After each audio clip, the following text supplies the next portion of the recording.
তার মধ্যেও তিনি গাজী জাফর আহমদের সঙ্গে তার একাত্মতা ঘোষণা করে তিনি গণতন্ত্রকে পুনরুদ্ধারের আন্দোলনে অগ্রণী ভূমিকা পালন করেছিলেন। আমি তার বিদেহী আত্মার কামনা করছি। আল্লাহ তাআলার কাছে এই দোয়া চাইছি, আল্লাহ তাআলা তাকে পরিবারের সদস্যদেরকে এই শোককে সহ্য করা, তার পার্টির সদস্যদেরকে এই পূরণ করার সুযোগ করে দেন। বন্ধুগণ, আজকে সময় এমন এক সময় যখন সারা বাংলাদেশ প্রায় বলা যায় যে ভারাক্রান্ত, রাস্তায় বেরোলে, বাজারে গেলে অথবা কোন লোকালয়ে যখন যান তখন দেখবেন সকলের মুখেই একটা ছায়া পড়ে আছে। সেই ছায়াটা হচ্ছে তার প্রিয় বস্তুকে হারানোর ছায়া। সেই ছায়া দিয়েছে তার যে অধিকার, স্বাধীন দেশের নাগরিক হিসেবে যে একটি মত প্রকাশ করবার যে অধিকারটা তাকে সংবিধান দিয়েছে, সেই সাংবিধানিক অধিকারটিকে হারানোর একটা বেদনা তার সারা মুখে দেখা যায়।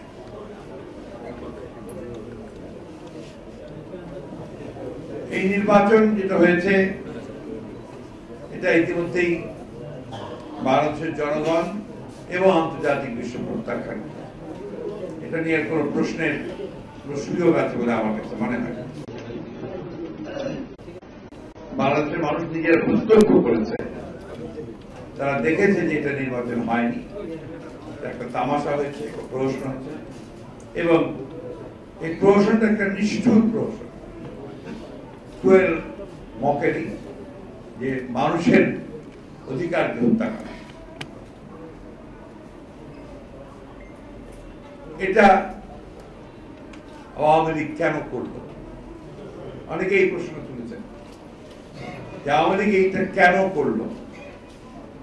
গত প্রায় 10 বছর ধরে তারা রাষ্ট্র পরিচালনার দায়িত্বে রয়েছে, ক্ষমতায় রয়েছে, এবং যেভাবে খুশি রাষ্ট্র পরিচালনা করছে, এবং তাদের ভাষায় উন্নয়ন হয়েছে, জনগণের উন্নতি হয়েছে, তাদের জীবনযাত্রার পরিবর্তন হয়েছে, প্রবৃদ্ধি বৃদ্ধি পেয়েছে। সব কথায় বাংলাদেশ তো এখন মধ্য আয়ের দেশের দোরগোড়ায় উপস্থিত হয়েছে। তাহলে নির্বাচনে এইভাবে একেবারে সমস্ত জনগণকে বঞ্চিত করে জনগণের প্রতিপক্ষ হয়ে দাঁড়িয়ে যাওয়ার প্রয়োজনটা কি ছিল? আওয়ামী লীগের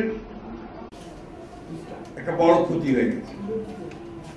আওয়ামী লীগ এই দেশের সবচেয়ে পুরনো রাজনৈতিক দলের একটি, তাদের একটা অত্যন্ত গৌরব উজ্জ্বল অতীত রয়েছে। সেই অতীতটি হচ্ছে গণতন্ত্রের জন্য সংগ্রামের অতীত, ভারতের স্বাধীনতা যুদ্ধে সম্পৃক্ত হওয়ার অতীত, এবং সবসময় সামনে থাকবার একটা অতীত তাদের রয়েছে। কিন্তু এই নির্বাচনের ফলে আওয়ামী লীগ জনগণের প্রতিপক্ষ হয়ে দাঁড়িয়ে গেছে। আজকে আমার মনে হয় না, এমনকি যারা আওয়ামী লীগ সমর্থক তারা পর্যন্ত বলছে যে আমার ভোটটা আমি দিতে পারলাম না, কারণ শুধু ভোট দিতে পারে। এটা সমগ্র বাংলাদেশের ক্ষেত্রে একটা, এটা নতুন করে আবারও সে পুনরাবৃত্তি করার কোন প্রয়োজন হয়। সমস্যাটা কোথায়?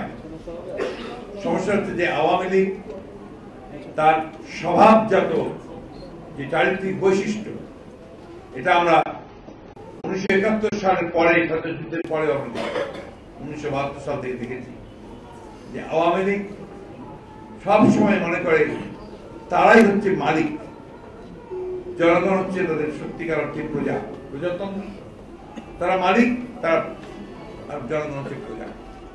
যে কারণে কখনোই তারা জনগণের অধিকারকে কখনোই তারা স্বীকৃতি দেয়। 72 সালে ক্ষমতায় আসার পর থেকে একইভাবে ভিন্ন মতকে তারা কখনো সহ্য করেনি। যে কেউ ভিন্ন মতামত দিয়েছে, আজকে যে কায়দায় সরিয়ে দেওয়া হয় তখন সরিয়ে দেওয়া হয়েছে, এবং যে সংবিধান তারা তৈরি করেছিল সেই সংবিধানকে একটা একটা করে পরিবর্তন নিয়ে এসে তারা শেষ পর্যন্ত একদলীয় শাসন ব্যবস্থা বাকশাল প্রতিষ্ঠা করেছে। এটা আমরা বহুবার বলেছি, বলেই যাচ্ছি, গত 10-12 বছর ধরে একই কথা বলছি। কিন্তু দুর্ভাগ্যজনক ভাবে এই দেশের যারা বিজ্ঞ বলে পরিচিত, যাদেরকে লোকে মনে করে যে অত্যন্ত আপনার বুদ্ধিমান মানুষ, তারা কিন্তু এই বিষয়টাকে কেন জানি না সবসময় এড়িয়ে গেছে। আমরা বারবার বলার চেষ্টা করেছি যে আওয়ামী লীগের এক একটা আইন, এক একটা পরিবর্তন সংবিধানের নিয়ে যাচ্ছে একদলীয় শাসন ব্যবস্থার দিকে। আপনারা দেখুন যে ব্যবস্থাটা দেশের মানুষ গ্রহণ করে নিয়েছিল বাংলাদেশের রাজনৈতিক সংস্কৃতির প্রেক্ষাপটে, যে নির্বাচনকালীন সময়ে একটি নিরপেক্ষ নির্দলীয় সরকার ব্যবস্থা, সেটাকে তারা বাতিল করে। সেদিনই কিন্তু আমাদের দেশনেত্রী এবং খালেদা জিয়া বলেছিলেন যে এই বাতিলের মধ্য দিয়ে বাংলাদেশে আবার অনিশ্চয়তা, অস্থিতিশীলতা এবং সংঘাতের রাজনীতি শুরু হবে। সেটার প্রমাণ আজকে হয়ে গেছে। একটা জিনিস খুব স্পষ্ট করে প্রমাণিত হয়েছে যে আওয়ামী লীগ খুব পরিকল্পিতভাবে বাংলাদেশের সমস্ত গণতান্ত্রিক প্রতিষ্ঠানগুলোকে ধ্বংস করে দিয়েছে। এবার যে নির্বাচনে জনগণের বিরুদ্ধে অবস্থান নিয়েছে সম্পূর্ণ রাষ্ট্র, একেবারে স্টেট জুডিশিয়ারি থেকে শুরু করে একেবারে আনসার, গ্রামের যে আনসার পর্যন্ত, তাদেরকে তারা ব্যবহার করেছে, পুরো রাষ্ট্রযন্ত্রকে ব্যবহার করেছে তার ক্ষমতায় যাওয়ার জন্য। ওই ক্ষমতায় যাওয়ার বিষয়টি হচ্ছে একটা একদলীয় শাসন ব্যবস্থার মধ্যে বাংলাদেশকে নিয়ে আসা, এবং সেটা তারা সাফল্যের সঙ্গে করেছে। বাংলাদেশের মানুষ এটা মেনে নেয় না। আমরা দেখেছি নির্বাচনের অনেক আগে থেকেই মানুষ যেন ভোট দিতে না পারে, গণতন্ত্রের যারা কর্মী তারা যেন মানুষের সঙ্গে কথা বলতে না পারে, কাজ করতে না পারে, তার জন্য যাবতীয় ব্যবস্থা তারা সম্পন্ন করেছে। নির্বাচন ঠিক একইভাবে নির্বাচনের সকাল থেকে রাতের মধ্যেই তারা সেই কাজ শেষ করেছে। এখন প্রশ্নটা ওই জায়গায় আসছে, এখন এটা প্রত্যাখ্যিত হয়েছে। এই নির্বাচন জনগণের অধিকার প্রতিষ্ঠার জন্য জনগণ পরিষ্কার করে বলে দিয়েছে যে এই নির্বাচন আমরা মানি না। এখন রাজনৈতিক দল হিসেবে আমাদের যে দায়িত্ব রয়েছে, সে দায়িত্ব হচ্ছে কোনো মতেই হতাশার কোনো জন্ম না হয় তার জন্য সজাগ থাকা, এবং প্রত্যেকটি রাজনৈতিক দলকে সচেতন ভাবে জাতীয় ঐক্যকে আরো বেশি দৃঢ় করা। কেউ যদি মনে করে থাকেন যে এককভাবে কেউ এই ভয়াবহ দানবের সঙ্গে সংগ্রাম করে গণতান্ত্রিক বিজয় লাভ করবেন, তাহলে তিনি আমার সোজা কথায় মানে তিনি সঠিক সত্যটা উপলব্ধি করতে পারছেন। এটা বাস্তবতা যে আজকে এই ভয়াবহ দানবের সঙ্গে যারা আপনার সমস্ত অর্জনগুলোকে ধ্বংস করে দিচ্ছে, যারা ৭১-এর স্বাধীনতা যুদ্ধের চেতনাকে ধ্বংস করেছে, গণতান্ত্রিক চেতনাকে ধ্বংস করেছে, তাদেরকে পরাজিত করতে হলে জনগণের ঐক্যের কোন বিকল্প নেই, এবং সেই জনগণের ঐক্যের মধ্য দিয়েই আপনাকে সেই বিজয় অর্জন করতে হবে। বন্ধুগণ, অনেক প্রশ্ন আছে, রাজনীতি থাকলে প্রশ্ন থাকবে, প্রশ্ন থাকলে তো রাজনীতি হবে না, রাজনীতি চর্চার প্রয়োজন আছে, এবং কোন পরিস্থিতিতে কোন পর্যায়ে কোন উদ্যোগ সঠিক ঠিক বেঠিক সে বিষয়ে আলোচনা আছে, সে আলোচনাগুলো ফোরাম রয়েছে। আমরা আশা করবো যে সে সমস্ত ফোরামগুলোতে সঠিকভাবে আলোচনা হবে। একটি কথা আপনাদেরকে খুব স্পষ্ট করে বলতে চাই, যারা যে কথাই মনে করুন না কেন, ঐক্যের কোনো বিকল্প নেই। ২০ দলীয় ঐক্য যখন গঠন হয় তখন একই কথা ছিল, ঐক্য ফ্রন্ট যখন গঠন হয় তখন এই একই প্রশ্ন, এবং ঐক্য ফ্রন্ট এবং ২০ দলীয় জোটের মধ্যে যে সেতু বন্ধন, সেটাই বিএনপি রচনা করেছে।